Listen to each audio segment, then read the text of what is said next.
थी जो हड़प्पा नामक जगह पे पाई गई थी। हड़प्पा, और देखो पाकिस्तान में, अभी करंट में बात करूँ तो ये जगह कहाँ पे है, पाकिस्तान में है, इंडिया में नहीं है। ठीक है, तो देखो, तो इस सभ्यता का नामकरण हड़प्पा नामक स्तर पे पड़ा था, मतलब हड़प्पा एक जगह है उस स्तर पे पड़ा था, इसलिए इसको हड़प्पा सभ्यता बोलते हैं। देखो, किसी भी चीज़ को सभ्यता कब बोला जाता है, जब वहाँ का कल्चर बाकी लोगों से थोड़ा सा डिफरेंट होता है, वहाँ का खान पान, वहाँ का रहन सहन, या वहाँ के लोग कुछ ऐसा क्रिएट करते हैं न्यू जो किसी ने भी नहीं करा था। जैसे मैं हड़प्पा सभ्यता की बात करूँ तो इन लोगों ने सबसे पहले क्या करा था ऐसा न्यू काम, तो जल निकास प्रणाली।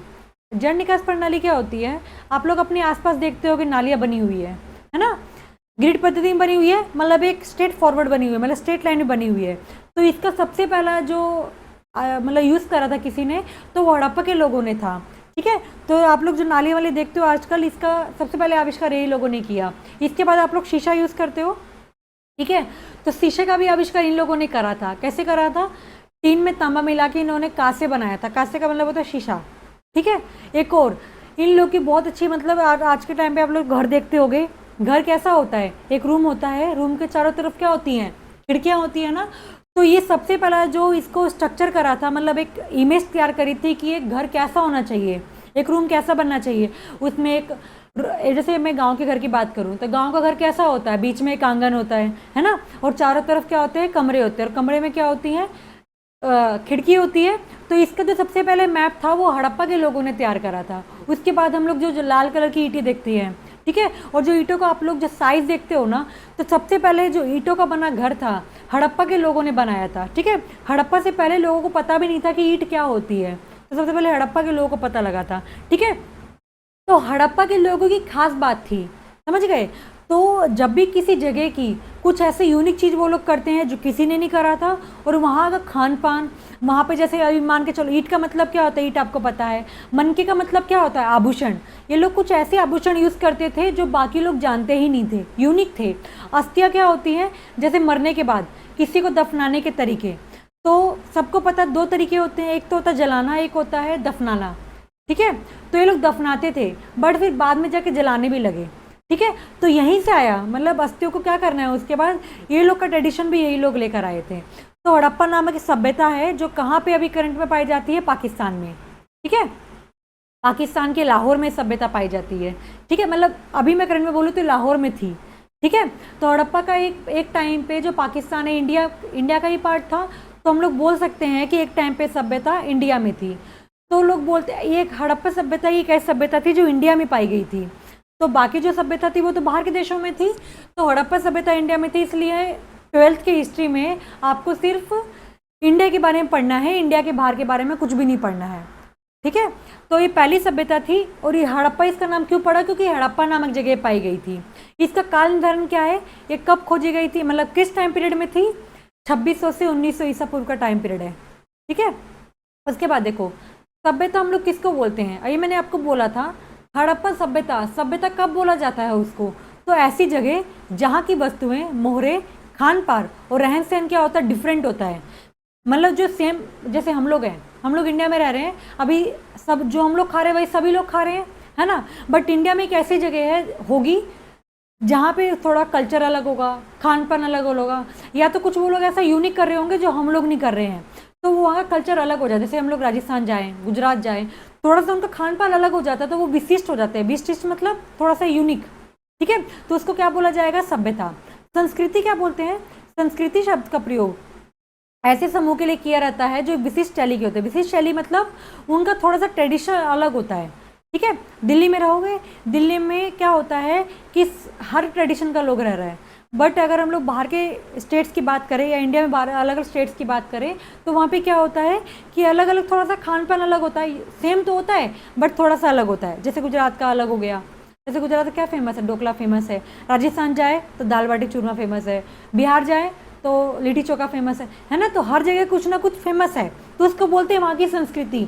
और सभ्यता क्या होती है, जो वहाँ का जो मोहरे हैं, मतलब जो पैसा वो लोग यूज़ कर रहे हैं, जो लोग खाना खा रहे हैं, वो क्या हो, पूरा का पूरा डिफरेंट है। तो ऐसे हड़प्पा के लोगों का थोड़ा सा कल्चर अलग था पूरा, और लोगों ने कुछ ऐसी चीज़ें क्रिएट करी थी जो बाद में आके लोगों को बहुत ज़्यादा काम आई थी। ठीक है, हमारा नेक्स्ट देखो, अब नेक्स्ट हमारा क्या है, देखो नेक्स्ट पे हम लोग जाते हैं।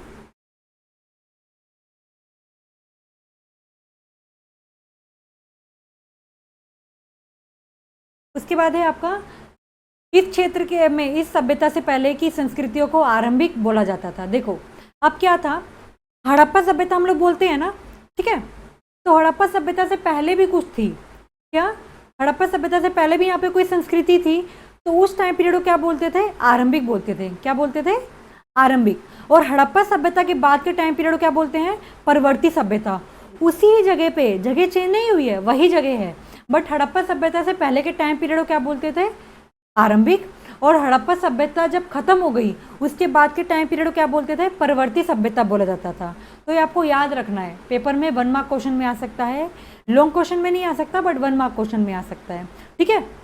एक लाइन यहाँ पे लिखी है, इन संस्कृतियों से हड़प्पा सभ्यता को अलग करने के लिए इसे विकसित सभ्यता बोला जाता है। देखो पीछे के टाइम पीरियड को और आगे के टाइम पीरियड को हड़प्पा सभ्यता से अलग करने के लिए हड़प्पा सभ्यता को एक और नाम दिया गया था, क्या, विकसित सभ्यता। क्या, विकसित सभ्यता। तो हड़प्पा सभ्यता को एक और नाम से जाना जाता है जिसको क्या बोला जाता है, विकसित सभ्यता, ठीक है, समझ आया।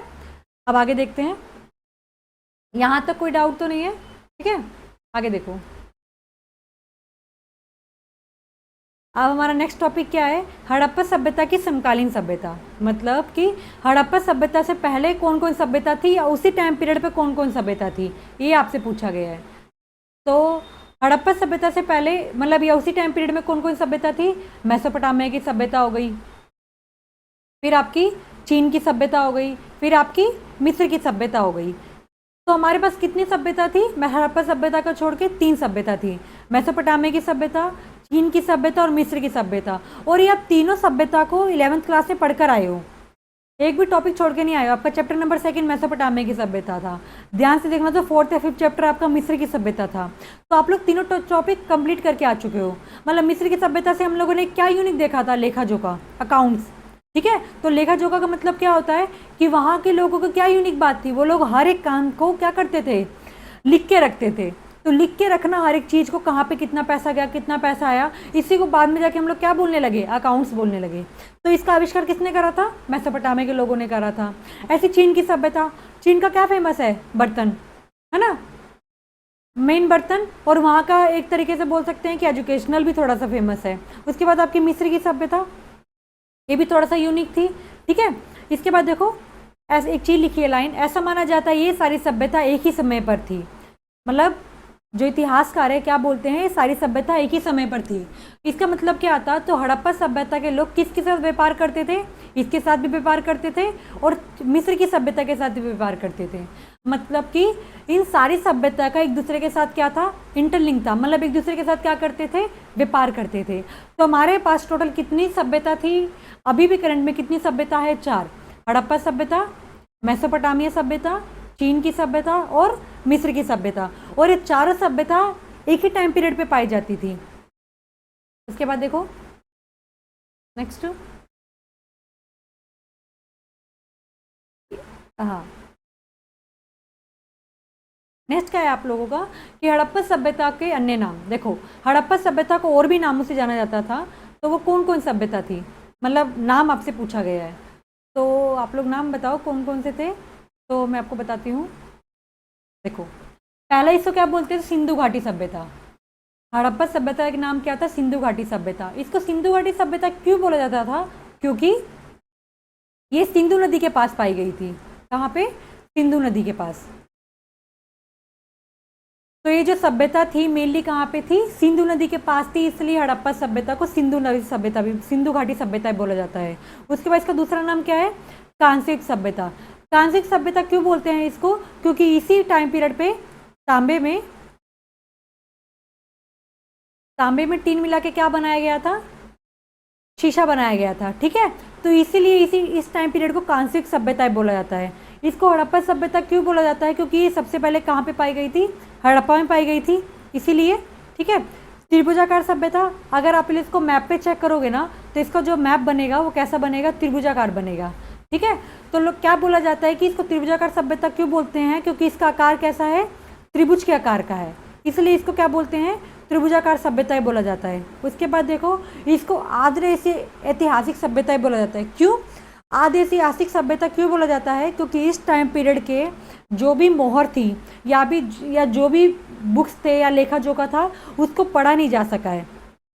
आद्य ऐतिहासिक टाइम पीरियड एक ऐसा टाइम पीरियड होता है जिसके बुक्स को, जिसके टाइम पीरियड को, या जिसके मोहरे को, या जिसकी लिपि को, जिस लिपि में लिखा गया है उसको पढ़ा नहीं गया है, पढ़ा नहीं जा सका है अभी तक, उसको पढ़ा नहीं जा सका, इसीलिए इसको क्या बोलते हैं? आद्य ऐतिहासिक सभ्यता। तो इस पीरियड को क्या भी बोलते हैं कि इसको एक और नाम है इसका, इतिहास सभ्यता का, कि आप लोग बोल सकते हो इसको कि ये ऐसी सभ्यता थी जिस टाइम पीरियड को, जिसकी मोहरों को और जिसकी लिपि को पढ़ा नहीं जा सका, इसलिए इसको ऐतिहासिक सभ्यता ही बोला जाता है।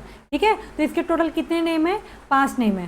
तो पेपर में कोई सा भी नेम से आ सकता है, कंफ्यूज नहीं होना है, आंसर सेम ही होता है, पर हड़प्पा सभ्यता नहीं देता है। उसके बाद देखो हड़प्पाई मोहर। हड़प्पाई मोहर मतलब उस टाइम पे किस टाइप की मोहर का यूज होता था लेन देन के लिए? तो कौन कौन सी मोहरें थी? पहले देखो, हड़प्पाई मोहर हड़प्पा सभ्यता की सबसे विशिष्ट पूरा वस्तु थी। पूरा वस्तु मान के चलो, जो इतिहासकार या जो खोजकर्ता इसको जब खोजने के लिए गए थे, दयाराम सानी, मतलब जिन्होंने हड़प्पा खोजा है, तो उनको सबसे पहले वहाँ पे क्या मिली थी? हड़प्पाई मोहरें मिली थी।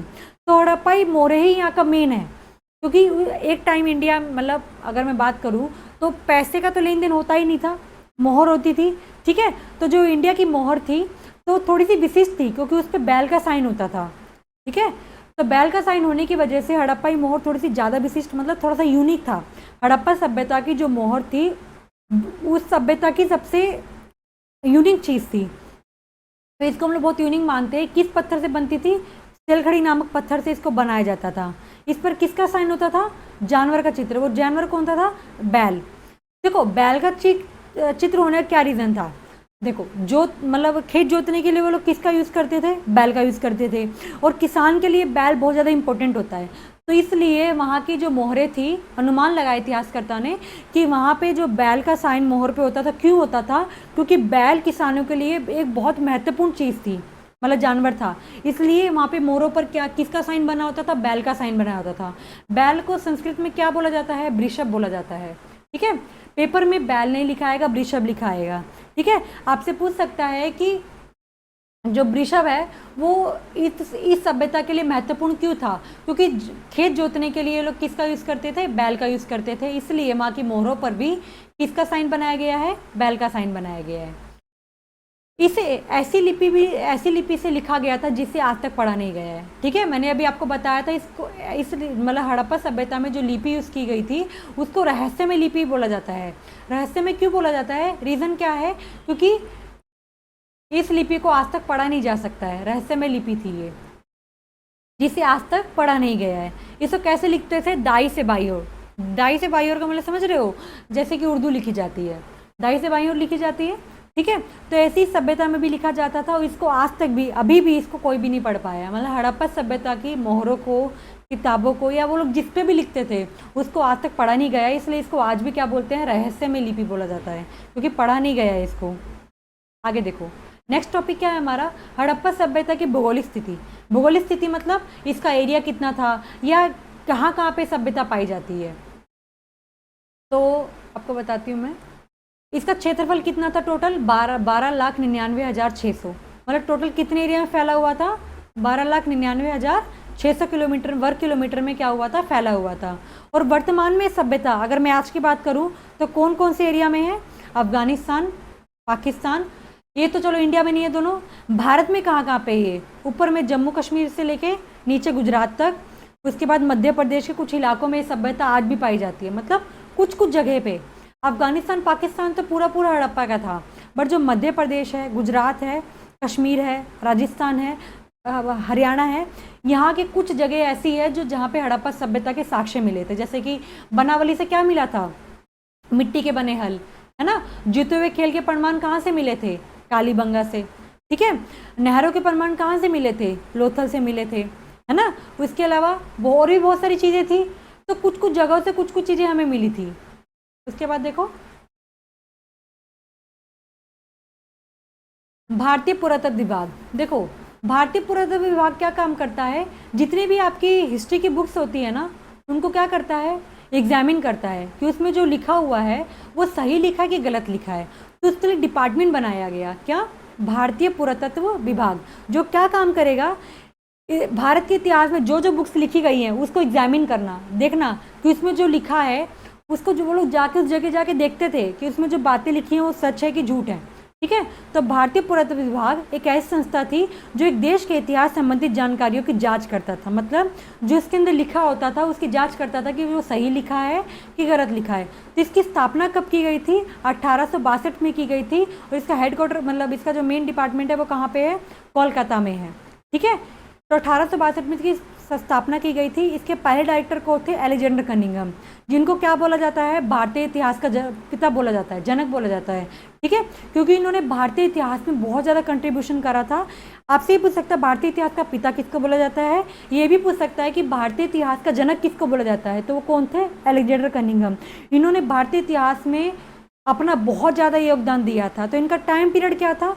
1862 से लेके 1902 तक। यहाँ पे छुप गया, नहीं दिख रहा है तो मैं आपको यहाँ पे लिख देती हूँ। 1902 तक ये भारतीय पुरातत्व विभाग के क्या थे? डायरेक्टर थे। उसके बाद दूसरे डायरेक्टर कौन बने?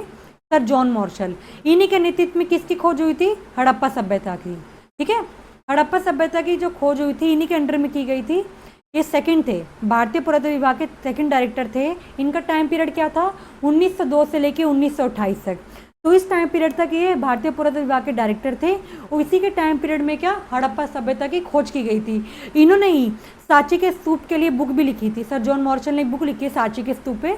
आप सांची का स्तूप आगे पढ़ोगे, चैप्टर नंबर 4 में है, तो उसमें इन्होंने योगदान दिया था, मतलब बुक लिखी थी और उसको पब्लिश कराया था, और उसके लिए कोई पैसा नहीं लिया था। ठीक है, तो ये क्या थे? इसके दूसरे डायरेक्टर थे जिसके नेतृत्व में हड़प्पा सभ्यता की खोज की गई थी। देन आगे देखो, हड़प्पा सभ्यता की खोज। आपसे पूछा गया है हड़प्पा सभ्यता की खोज हुई कैसे थी।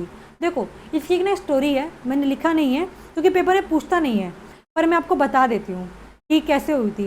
देखो, जो टाइम पीरियड है ना, जो आपको टाइम पीरियड बताया गया है इसका, इससे 160 साल पहले रेलवे लाइन बिछाई जा रही थी। कहाँ पे? पंजाब में एक रेलवे लाइन बिछाई जा रही थी। तो उस टाइम पे जो इंजीनियर्स थे, तो जब वो रेलवे लाइन बिछा रहे थे तो उनको कुछ ईंटें मिली। ठीक है, तो इतनी मात्रा में हमको ईंटें मिली थी कि वहाँ आज अब पंजाब में जो लाइन देख रहे होगे वो हड़प्पा सभ्यता की जो ईंटें मिले थे उससे बनी हुई है। तो उस ईंटों को, इतनी वो ईंटें हमें इंजीनियर्स को वहाँ से मिली कि उन्होंने पूरी रेलवे लाइन पे उसको बिछा दिया था। इतने बिछा दिया था कि ईंटें बच गई पर पूरी रेलवे लाइन बिछा दी गई थी। ठीक है, तो सबसे पहले सभ्यता कब खोजी गई थी? मतलब इंजीनियर्स को पता लगा था, बट उनको लगा था कि फालतू की ईंटें हैं, फालतू तो क्या करते हैं, इसको रेलवे लाइन बिछा देते हैं। तो उन्होंने क्या करा, हड़प्पा सभ्यता की जितने भी ईंटें मिले थे उससे क्या बना दिया था? पूरी रेलवे लाइन बना दी थी। ठीक है, तो हड़प्पा सभ्यता की खोज किसके नेतृत्व में की गई थी? मैंने अभी आपको ऊपर बताया था, जॉन मार्शल थे जिनके नेतृत्व में ये हड़प्पा सभ्यता की खोज की गई थी। सबसे पहले उन्होंने किसको रखा था इस काम के लिए? दयाराम सानी को। दयाराम सानी थे जिन्होंने हड़प्पा नामक जगह की खोज करी थी। कब? 1921 में। इनको क्या मिली थी? यहाँ पे मोहर मिली थी। क्या मिली थी? मोहर मिली थी। ठीक है, तो मोहर मिली तो सर जॉन मार्शल को लगा कि यहाँ पे आसपास में और खुदाई करानी चाहिए। तो हड़प्पा के आसपास में एक जगह और थी, क्या? मोहनजोदड़ो। तो उन्होंने वहाँ पे भी खोज कराई। तो वहाँ पे खोज किसने करी जाके? रखालदास बनर्जी ने। कौन थे? रखालदास बनर्जी। तो उन्होंने कब करी? 1922 में। तो जो मोहरें यहाँ पे मिली थी वही मोहर यहाँ पे मिली थी, मतलब सेम मोहर मिली थी। तो इससे क्या पता लगा हम लोगों को कि इन दोनों जगह पे एक ही सभ्यता पाई जाती है। एक बात बोली जाती है, जो हड़प्पा सभ्यता थी शहरी सभ्यता थी। शहरी सभ्यता मतलब कि यहाँ का मेन व्यवसाय क्या था? कृषि नहीं था, व्यापार था।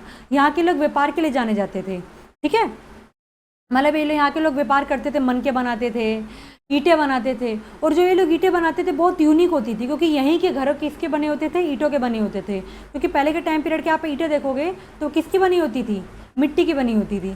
ठीक है, बट हड़प्पा सभ्यता के लोग ईंटों के बने घर में रहते थे। आगे देखो क्या लिखा है कि ऐसा माना जाता है कि इन दोनों जगह एक ही तरीके की सभ्यता पाई गई थी। ठीक है, और हड़प्पा सभ्यता बोलने का रीज़न क्या था? हड़प्पा पहले पाया गया था और मोहनजोदड़ो बाद में पाया गया था, इसलिए इसको मोहनजोदड़ो सभ्यता नहीं बोला जाता है। ठीक है, पर दोनों जगह पे एक ही प्रकार की मोहरें पाई गई थी।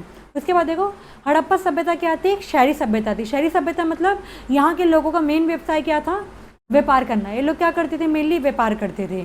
उसके बाद देखो 1924 में जॉन मार्शल ने पूरे विश्व के सामने सभ्यता की घोषणा कर दी थी। क्या हुआ? 1921 में हड़प्पा की खोज हुई, 1922 में मोहनजोदड़ो की खोज हुई। देन 1 साल वेट करने के बाद और थोड़ा सा खोज करने के बाद कि मोहर मिलने के बाद उनको क्या मिले? वहाँ पे आभूषण मिले, फिर क्या मिले? बर्तन मिले। उसके बाद क्या मिले? वहाँ की कुछ ईंटें मिली। कैसी ईंटें मिली?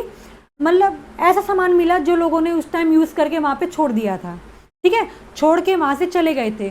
तो वो जो चीज़ें मिली थी उसकी खोज करने के बाद उन्होंने क्या करा? 1924 में दुनिया के सामने एक सभ्यता रखी जिसे क्या बोलते थे? हड़प्पा सभ्यता बोला गया था, ठीक है। उसके बाद इसके तीसरे डायरेक्टर कौन बने थे? तीसरे डायरेक्टर कौन थे इसके? WEM व्हीलर थे, ठीक है। देखो एक ना थोड़ा सा आगे जाके प्रॉब्लम हो गया था, मैं आपको बताऊंगी आगे। सर जॉन मार्शल और जो अलेक्जेंडर कनिंघम थे, अलेक्जेंडर कनिंघम को भ्रम हो गया था। क्या भ्रम हो गया था? उन्होंने बोला था कि जो हड़प्पा सभ्यता है ज़्यादा पुरानी सभ्यता नहीं है, नई सभ्यता है। तो उनको ना वहम हो गया था। वहम क्यों हो गया था? क्योंकि उन्होंने ध्यान से ना टाइम पीरियड नहीं देखा था। उन्होंने सोचा कि नई सभ्यता है, ज़्यादा पुरानी सभ्यता नहीं है। फिर उसके बाद जब WEM व्हीलर आए तो उन्होंने ना और इस पर सर्च करना शुरू करा। जब सर्च करना शुरू करा उसके बाद अलेक्जेंडर कनिंघम को समझ आया कि हाँ ये बहुत पुरानी सभ्यता है। एक चीज़ आपसे और पूछता है, आप लोग अपने नोट्स में लिख लेना, हड़प्पा सभ्यता कौन सी नदी के पास थी? रावी नदी के पास। और जो मोहनजोदड़ो था ना वो सिंधु नदी के पास था। आप लोगों से पेपर में पूछता है कि ना हड़प्पा कौन सी नदी के पास पाई गई थी? सारे के सारे सिंधु नदी लगा के आ रहे थे। क्यों? क्योंकि इसको सिंधु घाटी सभ्यता बोलते हैं, तो सारे के सारे दिमाग लगाते हैं कि सिंधु सभ्यता ही सिंधु घाटी होगा, बट ऐसा नहीं है। हड़प्पा सभ्यता रावी नदी के पास पाई गई थी और मोहनजोदड़ो सिंधु नदी के पास पाई गई थी। आपसे पूछ सकता है कि सिंधु नदी की सहायक नदियाँ कौन कौन सी है? तो कौन कौन सी है? झेलम, चेनाब, रावी और सतलुज। आप लोग लिख भी लो साइड में, सिंधु नदी की सहायक नदियाँ तो कौन कौन सी है? रावी, चेनाब, झेलम और सतलुज। मतलब सिंधु नदी में आके कितनी नदियाँ आके गिरती हैं? 4 नदी, ठीक है। तो इसकी क्या है? सहायक नदियाँ हैं। ये सब आपको बुक में मिल जाएगा, इंपॉर्टेंट नहीं है बट एग्जाम में पूछ सकता है, मतलब 1 मार्क क्वेश्चन में पूछता है, लॉन्ग क्वेश्चन में सब नहीं पूछेगा, ठीक है। ये मेरी फर्स्ट वीडियो थी, इसमें मैंने बेसिक बताया आपको इस चैप्टर का। अभी इसमें हम लोगों ने कुछ खास नहीं पढ़ा, सिर्फ बेसिक पढ़ा है, ठीक है। नेक्स्ट वीडियो में हम लोग इसके पढ़ेंगे, जीवन निर्वाह के तरीके पढ़ेंगे, या मोहनजोदड़ो को 2 पार्ट्स में डिवाइड करा गया था ये पढ़ेंगे, जल निकास प्रणाली पढ़ेंगे, ठीक है। ये वीडियो कैसी लगी आप लोग मुझे कमेंट में बताना, ठीक है। नेक्स्ट वीडियो में बहुत जल्दी डालने की कोशिश करूँगी ताकि आप लोग को जल्दी से अपने कंटेंट बनाओ। इसको नोट्स अपनी कॉपी में बना के रख लो, क्योंकि वीडियो से ना आप लोग वीडियो को कुछ दिन तक याद रख पाओगे, इसके बाद भूल जाओगे, ठीक है। तो आप लोग क्या करना है, इसके लिए नोट्स बना लो। देन मैं आज या कल में इस दूसरी वीडियो को अपलोड कर दूंगी, जब तक इसको बना के रख लेना, ठीक है। वीडियो कैसी लगी मुझे कमेंट में बताना और वीडियो को लाइक करें एंड कमेंट करें। Thank you.